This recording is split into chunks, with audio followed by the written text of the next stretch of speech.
भक्तों जरा रुकिए। 2 नवंबर 2025 देवउठनी एकादशी के दिन आप पूजा पाठ व्रत भले ही मत करना, लेकिन साल की सबसे बड़ी एकादशी देवउठनी एकादशी पर यह एक गुप्त चीज बिना किसी को बताए चुपचाप जरूर खा लेना। इस एक निवाले को खाने मात्र से ही आपके जीवन में चल रही समस्त परेशानियों से छुटकारा मिल जाएगा। आपके जीवन में जो भी समस्याएं, चाहे वह धन को लेकर हो, किसी कारोबार को लेकर हो या स्वास्थ्य संबंधी हो, वे हमेशा के लिए समाप्त हो जाएंगी। आपके घर में श्री हरि विष्णु और माता लक्ष्मी की कृपा से इतनी धन दौलत आएगी कि आप संभाल नहीं पाओगे। आपकी आने वाली 7 पुश्तें भी बैठे बैठे खाएंगी। पीढ़ी दर पीढ़ी करेंगे आप रुपए पैसों पर राज और आपका बैंक बैलेंस बढ़ता चला जाएगा, वह कभी खत्म होने का नाम नहीं लेगा। आपके घर में जो भी दोष हैं, चाहे वह पितृ दोष हो, राहु दोष हो या काल सर्प दोष, सब हमेशा के लिए दूर हो जाएगा। देखिए भक्तों, हमारा काम तो है सिर्फ सही सलाह देने का, हम तो केवल सलाह ही दे सकते हैं। अब आप इसको मानना या ना मानना आपकी मर्जी है, लेकिन भक्तों हम तो यही कहेंगे कि अगर मान लोगे तो आपका बेड़ा पार हो जाएगा। 2 नवंबर 2025 को पड़ने वाली एकादशी, यूं कहें कि देवउठनी एकादशी, बहुत ही विशेष और फलदायी मानी जाती है, क्योंकि इस दिन व्रत और पूजा करने के साथ साथ यह एक गुप्त चीज खाने मात्र से जीवन में चल रही समस्त परेशानियों से छुटकारा मिल जाता है। भक्तों, देवउठनी एकादशी के महत्व की बात करें तो देवउठनी एकादशी या प्रबोधिनी एकादशी हिंदू धर्म की अत्यंत महत्वपूर्ण एकादशी मानी जाती है, जो कार्तिक मास के शुक्ल पक्ष की एकादशी तिथि को मनाई जाती है। इस दिन को देवोत्थान एकादशी या देवउठनी 11 के नाम से भी जाना जाता है। आइए विस्तार से जाने इसका महत्व, कथा और धार्मिक मान्यता। हिंदू मान्यता के अनुसार इस दिन भगवान विष्णु जी 4 महीने की योग निद्रा शयन अवस्था से जागते हैं। आषाढ़ शुक्ल एकादशी, जिसे देवशयनी एकादशी कहते हैं, के दिन भगवान विष्णु क्षीर सागर में विश्राम करने चले जाते हैं और 4 महीने बाद कार्तिक शुक्ल एकादशी को जागते हैं, इसलिए इसे देवोत्थान कहा गया है। इन 4 महीनों को चातुर्मास कहा जाता है, जिसमें भगवान विश्राम अवस्था में रहते हैं और इस दौरान विवाह, मांगलिक कार्य, गृह प्रवेश आदि कार्य नहीं किए जाते। लेकिन देवउठनी एकादशी के दिन से ही यह सभी शुभ कार्य पुनः आरंभ हो जाते हैं। इस व्रत से व्यक्ति अपने जीवन के पापों से भी मुक्ति पा सकता है।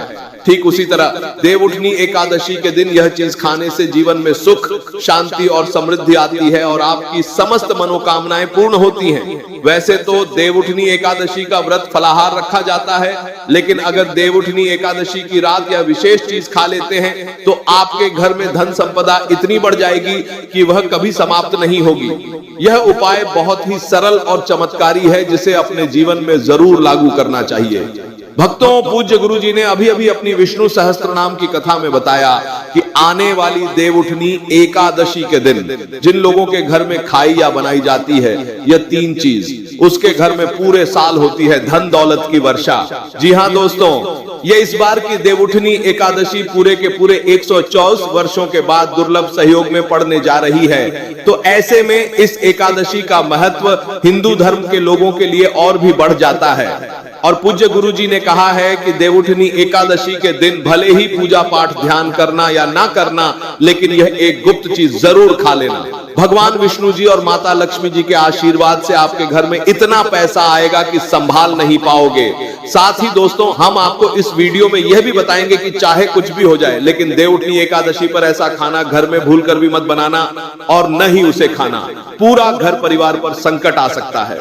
साथ ही भक्तों, इस वीडियो में जानिए देवउठनी एकादशी पर ऐसा क्या खाना चाहिए जिससे कि आपके जीवन में भगवान विष्णु की कृपा प्राप्त हो। साथ ही दोस्तों, इस वीडियो में हम आपको यह भी बताएंगे कि देवउठनी एकादशी पर भूलकर भी ये 5 काम कभी मत करना, नहीं तो कंगाल आते देर नहीं लगेगी।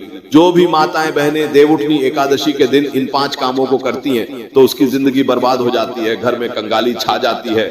और जिस घर में भी ये 5 कार्य होते हैं, माता लक्ष्मी ऐसे घर से हमेशा के लिए छोड़कर चली जाती है।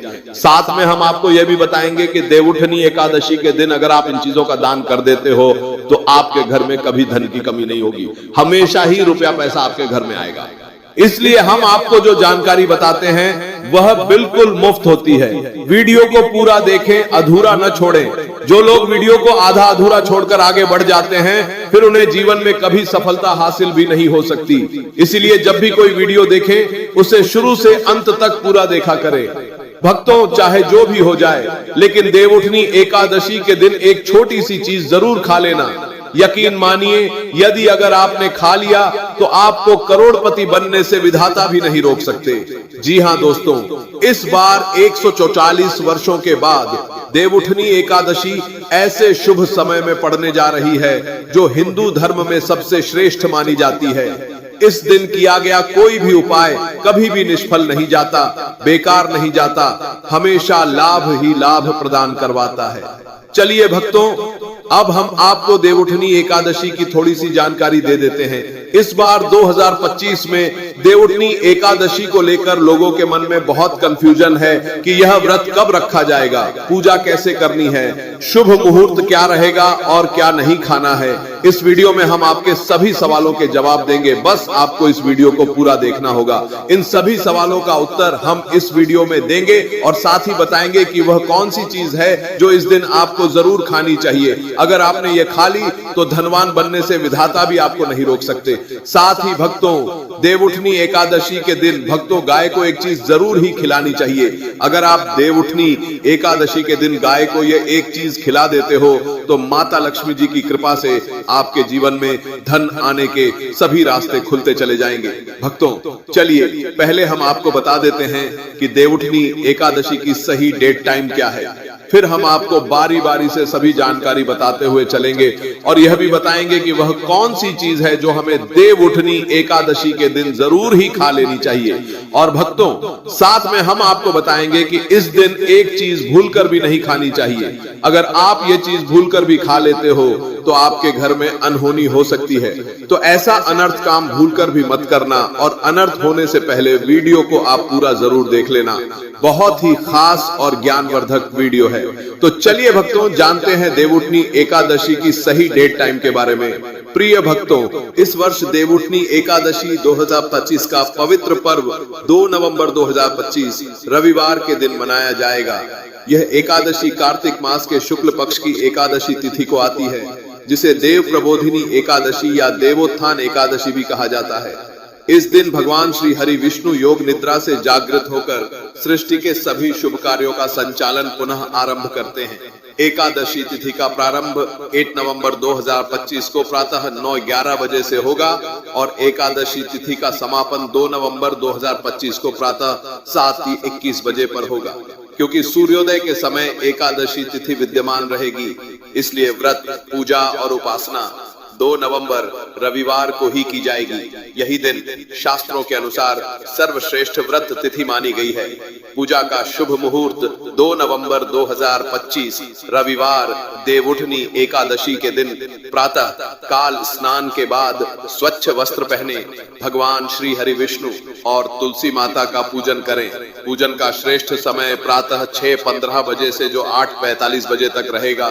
इस समय पूजा, संकल्प, तुलसी विवाह, दीपदान और हरिनाम संकीर्तन करना अत्यंत शुभ फलदायी होता है। दशमी तिथि की जानकारी, व्रत की तैयारी। व्रत के एक दिन पूर्व यानी 8 नवंबर 2025 शनिवार को दशमी तिथि रहेगी। यह तिथि प्रातः 9:11 बजे तक रहेगी। दशमी के दिन शाम से ही लहसुन, प्याज, मांसाहार, मदिरा, चावल, मसूर दाल आदि का त्याग करें। केवल एक समय सात्विक भोजन करें और मन, वाणी, कर्म से संयम रखें। यही दशमी से प्रारंभ हुआ नियम आपको व्रत में पूर्ण सफलता देता है। व्रत पारण, व्रत खोलने का मुहूर्त देवउठनी एकादशी का व्रत द्वादशी तिथि में खोला जाता है। इस वर्ष द्वादशी तिथि 3 नवंबर 2025 सोमवार को रहेगी। पारण का शुभ समय सुबह 7:30 बजे से 9:30 बजे तक उत्तम रहेगा। इस समय तुलसी दल से भगवान विष्णु का जलाभिषेक करें, प्रसाद अर्पित करें, ब्राह्मण या किसी जरूरतमंद को दान दें और फिर व्रत खोलें। देवउठनी एकादशी की पूजा विधि बहुत ही सरल और पवित्र मानी जाती है। इस दिन प्रातः ब्रह्म मुहूर्त में उठकर स्नान कर लें और घर के मंदिर या पूजा स्थान को स्वच्छ करें। इसके बाद भगवान विष्णु और तुलसी माता की मूर्ति या चित्र को साफ जल से स्नान कराकर पीले वस्त्र पहनाएं। पूजा स्थान पर दीपक जलाएं, फूल, धूप, अक्षत, रोली, चंदन और नैवेद्य अर्पित करें। भगवान विष्णु को तुलसी दल और शुद्ध जल चढ़ाते हुए आऊएम नमो भगवते वासुदेवाय मंत्र का जाप करें, फिर शंख घंटी बजाकर भगवान को जगाने के लिए यह मंत्र बोले, उत्तिष्ठ गोविंद त्यज निद्रान जगतपते त्वयि सुप्ते जगन्नाथ जगत सुप्तम भवेदिदम। इससे भगवान विष्णु की योग निद्रा समाप्त मानी जाती है। इसके बाद तुलसी माता और शालिग्राम भगवान का प्रतीकात्मक विवाह करें, मंगल गीत गाएं, आरती करें और भगवान से परिवार की सुख शांति, धन समृद्धि और मोक्ष की कामना करें। व्रती दिन भर उपवास रखें, संध्या समय फिर आरती पूजन करें और अगले दिन द्वादशी के शुभ मुहूर्त में व्रत का पारण करें। दोस्तों, आगे बढ़ने से पहले आपसे रिक्वेस्ट करते हैं कि वीडियो को लाइक जरूर करें और कमेंट बॉक्स में AUM नारायण नमः अवश्य लिखना, जिससे कि माता लक्ष्मी की कृपा सदैव आप और आपके परिवार पर बनी रहे। तो दोस्तों, अब जानते हैं देवउठनी एकादशी पर ऐसी क्या चीजें हैं जो आपको जरूर खानी चाहिए, जिससे आपके जीवन में सभी चीजें आपके मन मुताबिक हो, आपके अनुकूल हो, पुत्र की प्राप्ति हो, संतान का मंगल हो, संतान के जीवन में कभी कोई परेशानी ना आए। इसलिए हर एक माता पिता को इस एक विशेष चीज का सेवन देवउठनी एकादशी के दिन जरूर कर लेना चाहिए। साथ ही कुछ ऐसी चीजें भी हैं जो आपके घर में देवउठनी एकादशी पर भूलकर भी नहीं बननी चाहिए। उनके बारे में भी दोस्तों देवउठनी एकादशी पर अवश्य खानी चाहिए यह चीजें। एक, अंगूर किशमिश, वह गुप्त चीज। देवउठनी एकादशी की पूजा और प्रसाद में आप अंगूर अवश्य लेकर आएं, क्योंकि अंगूर माता लक्ष्मी जी को बेहद प्रिय है। शास्त्रों के अनुसार जो व्यक्ति किसी भी शुभ दिन, खासकर देवउठनी एकादशी पर अंगूर या किशमिश खा लेता है, उसके जीवन में कभी धन की कमी नहीं होती। देवउठनी एकादशी के दिन अंगूर में साक्षात माता लक्ष्मी का आशीर्वाद विद्यमान होता है। इसलिए दोस्तों, आप अंगूर अवश्य खा लें। 2, गन्ना गुड़ चना दाल। श्री हरि विष्णु जी को देवउठनी एकादशी पर गन्ना अवश्य अर्पित करें। यह बहुत ही शुभ और मंगलकारी माना जाता है। यदि आपको इस समय गन्ना न मिले तो आप गुड़ और चने की दाल का भोग भी भगवान श्री हरि विष्णु को अर्पित कर सकते हैं। साथ ही साथ यदि गन्ना अथवा गुड़ इस दिन आप खा लेते हैं तो आपके जीवन में कभी भी धन की कमी हो ही नहीं सकती।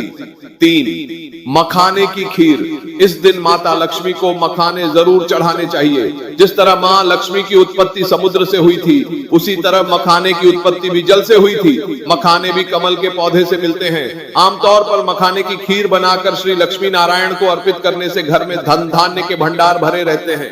माता रानी को अर्पित करके प्रसाद स्वरूप में पूरे परिवार को यह जरूर खिलाएं। इससे बंद किस्मत के ताले भी खुल जाते हैं।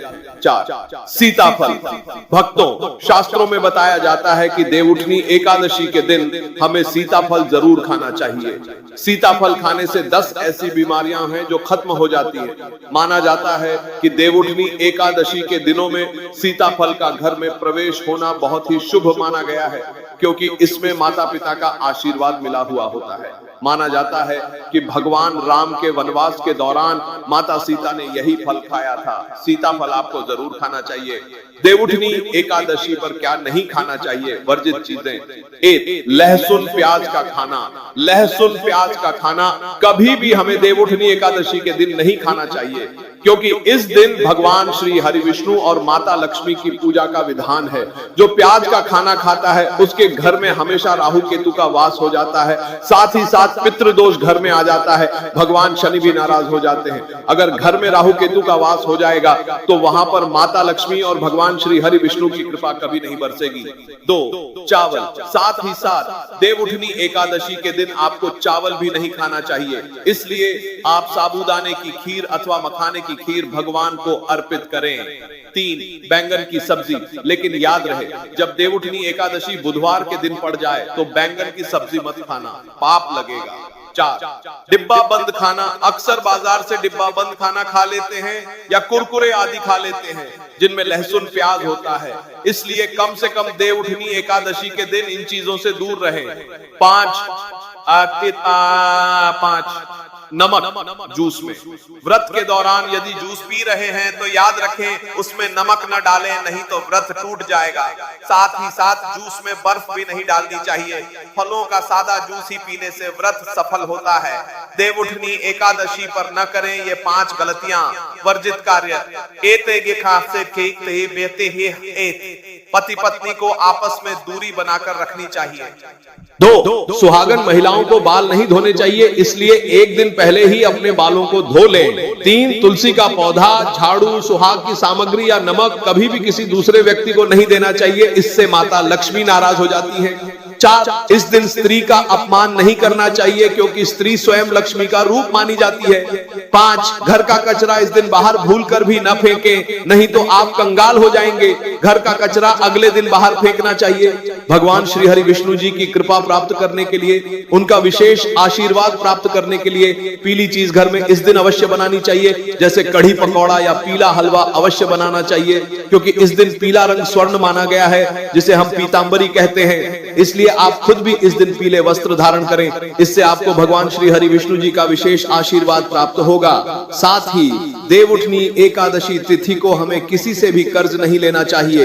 यदि हम देवउठनी एकादशी के दिन ही किसी से कर्ज ले लेते हैं तो पूरे साल भर हमें कर्ज के तले डूबे रहना पड़ता है। इसलिए देवउठनी एकादशी का त्योहार आप कर्ज मुक्त होकर ही मनाएं। दान का महत्व हम आपको यह भी बताएंगे कि देवउठनी एकादशी के दिन अगर आप इन चीजों का दान कर देते हो तो आपके घर में कभी धन की कमी नहीं होगी, हमेशा ही रुपया पैसा आपके घर में आएगा। माता लक्ष्मी उसी के घर में वास करती है जो सच्चे हृदय से माता रानी को बुलाता है। माता लक्ष्मी मंत्र एक मिश्री के टुकड़े से भी प्रसन्न हो जाती है, बस आपके मन में सच्ची श्रद्धा होनी चाहिए। भगवान भी कहते हैं कि कर्ज लेकर धार्मिक तीर्थ यात्रा, धार्मिक पूजा अनुष्ठान नहीं मानना चाहिए, इससे उल्टा जीवन में दोष उत्पन्न होते हैं। तो आपकी कोई भी मनोकामना हो, चाहे धन संबंधी हो, चाहे संतान से जुड़ी हो, आपकी हर एक मनोकामना भगवान श्री हरि विष्णु पूर्ण कर देंगे। इस दिन बुजुर्गों के पैर छूने चाहिए। माता लक्ष्मी साक्षात कन्या स्वरूप है, घर के दरवाजे पर भी आती है, उन्हें खाली हाथ न जाने दें। कन्याओं को मीठा अवश्य खिलाएं। माता लक्ष्मी को लाल वस्तु से अधिक प्रेम है। इन सभी नियमों का पालन करें और अंगूर नामक वह गुप्त चीज खाएं। यकीन मानिए आपकी किस्मत चमक जाएगी। राधे राधे भक्तों।